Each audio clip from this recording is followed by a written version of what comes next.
Voilà donc la situation que l'on décrit à quelques mètres seulement, environ à 30 mètres de l'école élémentaire Pierre Cyril. En tout cas, il est clair que cela pose forcément un problème d'hygiène et puis par rapport aux rats, etc. Mais là, c'est un autre débat. L'école primaire Pierre Cyril à l'heure de la sortie des classes. La plupart des parents se précipitent dans la cité voisine pour trouver une place de parking, mais ce n'est pas toujours aisé. Il n'y a pas de parking pour l'école, mais enfin, on se gare sur le parking de la cité. Ah, d'accord, et vous arrivez à cette situation, elle est gérable? C'est-à-dire qu'il faut arriver assez tôt.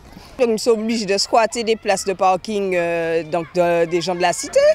Manque de parking aux abords de l'établissement, alors chacun ici trouve le moyen de contourner la difficulté. Mais apparemment, ce sont ces VHU qui posent problème. Je suis obligée de me mettre comme ça, parce qu'avec les vieilles voitures qui se trouvent là, on ne peut pas faire autrement. Vous n'êtes pas sans savoir que ce genre de véhicule fait qu'il y a des nuisibles. Les rats s'installent. L'année dernière, on a fermé l'école.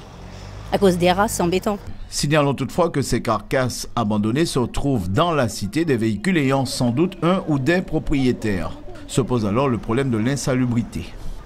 La mairie dit que la fourrière est fermée. Et que donc, du coup, ils ne peuvent pas enlever les véhicules. Mais en fait, les associations de parents d'élèves, les deux, se sont renseignées et il semblerait que ce soit Métaldom. Après les informations qu'on a pu recueillir sur place, certains parents, dont des associations de parents d'élèves, auraient déjà contacté la mairie pour l'enlèvement de certains VHU. Mais il faut signaler que ces voitures sont garées sur le parking de la cité juste en face de l'école.